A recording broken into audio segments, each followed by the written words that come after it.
So today we'll be discussing the films Nausicaa of the Valley of the Wind and Princess Mononoke. Both the films have very similar themes and especially centered around this idea of human evolution and how humans exist in the natural world with the cost of humans evolving and um, what their inventions do to the natural world. So this sort of the films have discussions around nature and human nature, so this sort of self-serving attitude can cause the death of plants and animals, and you see humans themselves butt heads. And an example of this human evolution would that's prominent in both of the films is technology or some form of tools that sort of give them an upper hand, that allow them to do and achieve the impossible, whether it's Princess Mononoke and their ability to kill gods, or Nausicaa of the Valley of the Wind with being able to fly. They're able to sort of interact with the world in a way similar to magic by achieving the impossible and using what's available to them. And their existence combats how difficult it is to survive in the natural world, and can often come at the cost of the natural world by killing animals and destroying forests and harming the planet. So with Nausicaa, we kind of see that there's a positive side to human evolution and invention, especially with her ability to use science to discover that the spores that endanger most living life on the planet sort of reveal that the Earth itself is able to heal from the sort of damage that humans have wrought upon it. And it's Nausicaa, more so than Princess Mononoke, or at least in a different way, sort of centers its discussions around nonviolence and trying to find hope in the face of inevitability and death. And it's a hard thing. Like Nausicaa, her character is centered around connecting with animals and nature and being empathetic and compassionate, but it's in no way easy for her to be peaceful and to sort of protest for nonviolence. She often comes face to face with the consequences of that, with being shot down by fellow humans that she's also trying to protect. And even when she sees her father dead, you see how natural violence can be to human beings, like her immediate response of rage and anger, and sort of having to battle with herself to not harm other beings, despite the fact that they harmed what was precious to her.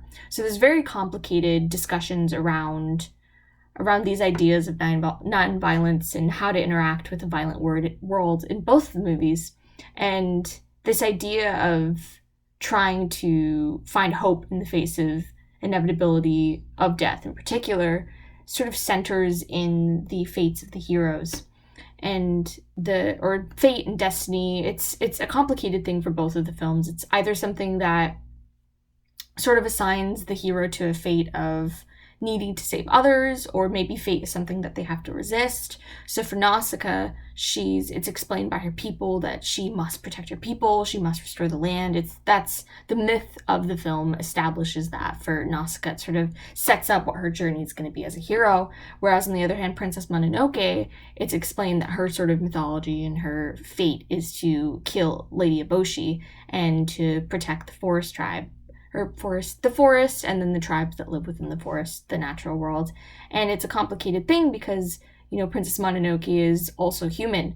So it brings questions about her true nature and whether or not she also needs to protect humankind.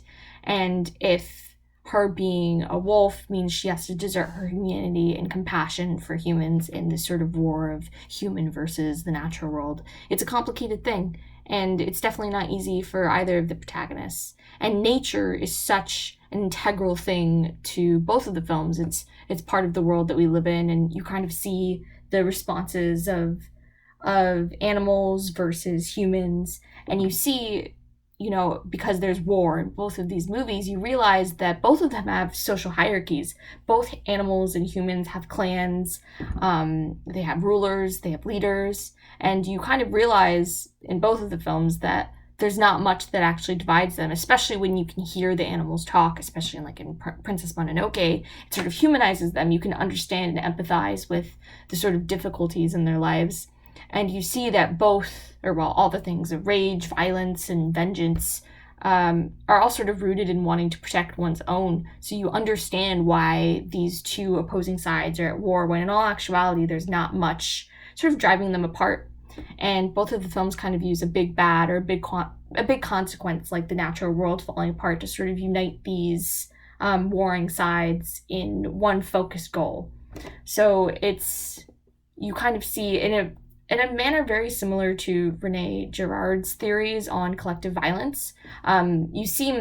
You see that they're sort of pursuing peace, that a balance between opposing sides in the natural world, and it seems impossible, but both of the films are able to reach some kind of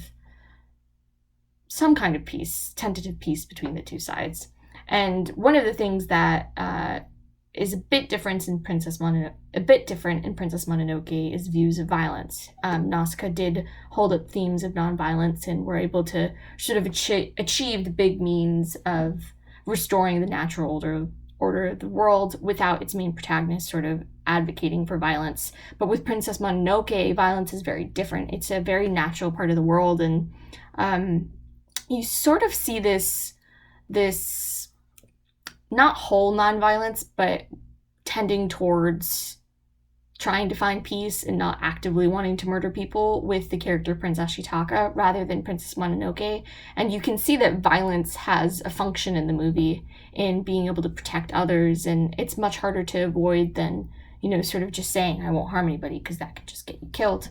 And you see that with Prince Ashitaka's unwillingness to harm people unless he has to protect others. And in contrast to Princess Mononoke, wanting to harm humans in order to protect nature in the forest. There always seems to be a push and a pull, a cost, and a reason behind violence. It's not just completely senseless.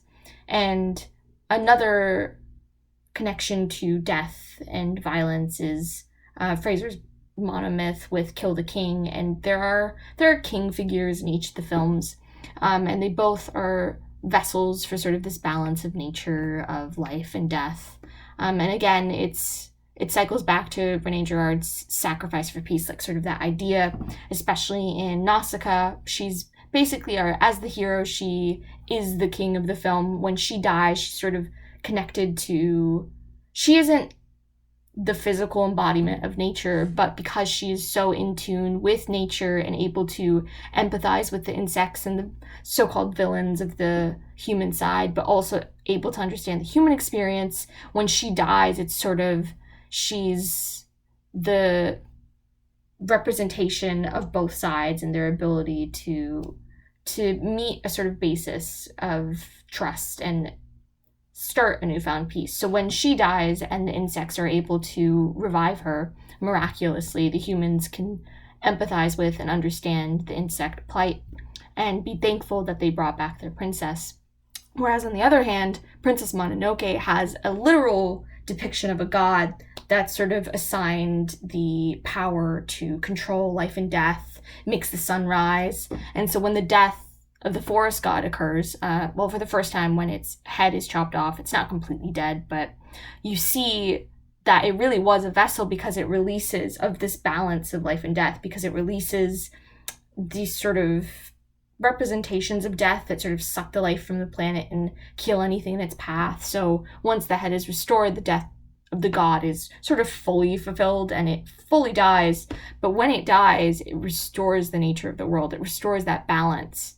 And it's such a complicated thing because their physical representation of something that could actually balance the world is gone. So they're left with just humanity and animals and wondering, well, without that, then what's left? That's something that Princess Mononoke asks. She says that, the god, his forest may grow again, but it will never really be his again. And Ashitaka sort of diverts this sort of nihilistic view into being happy that all of them are still alive and that they can start fresh. And even Lady Eboshi's Iron Town is destroyed, but she manages to make it through with all of her people, and she realizes, well, we can just rebuild again. So even though there's mass destruction, order is restored and they're able to find peace. So in the end, it's love that unites all of them. It's love that allows them to empathize with the enemy, like in Nausicaa, and it's love that's able to get them to band together to fight the big bad and to escape sort of the impossible.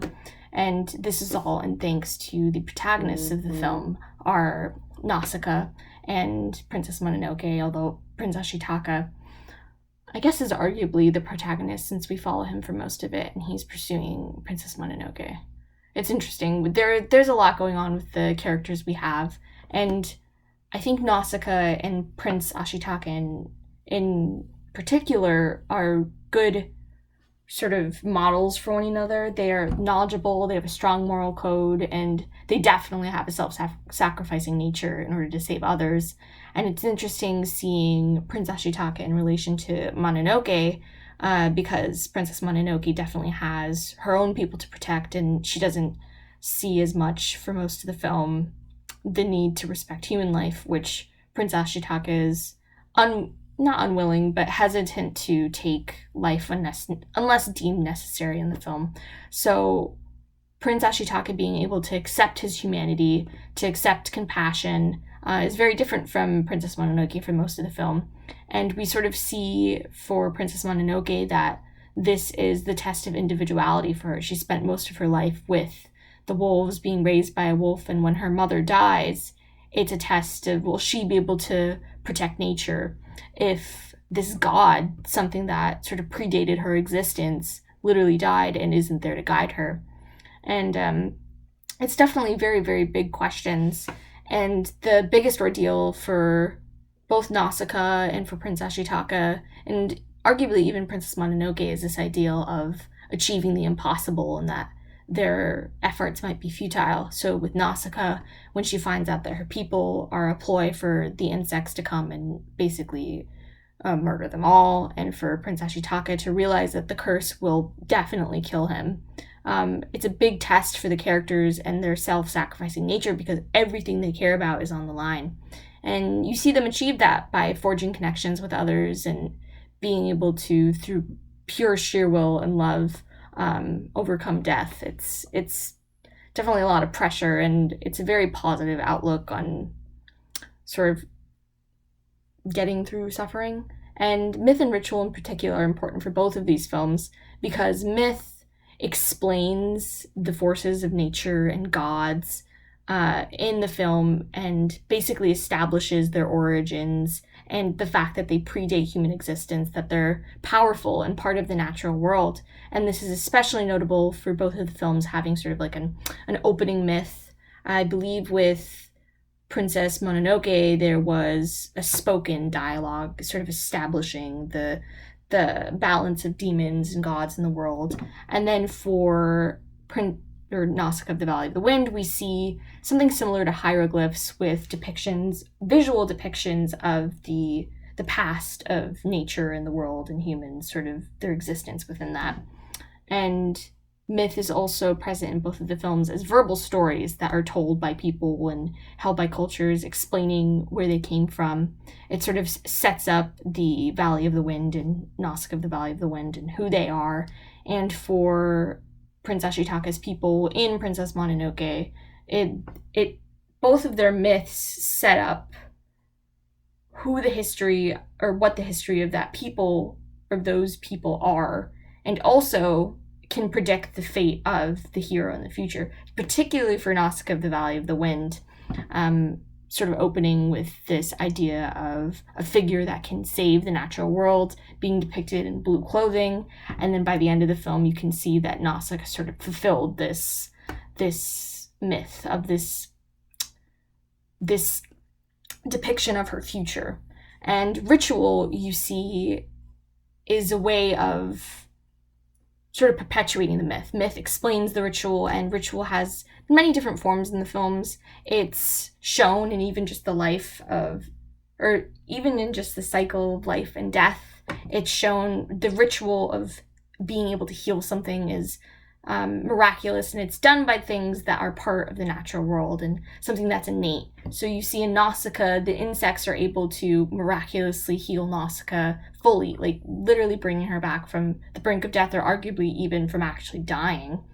And you see that for Princess Mononoke, the actual forest god, this depiction of power and that humans can't really comprehend or really even get to that level of, is able to sort of balance life and death. And this is built into the idea of social customs even for the humans, they have their own level of power and influence on each other. You see that even the ritual of day-to-day life is in itself a ritual. You see that there are patterns in their behavior, and they're used to the ways that days function.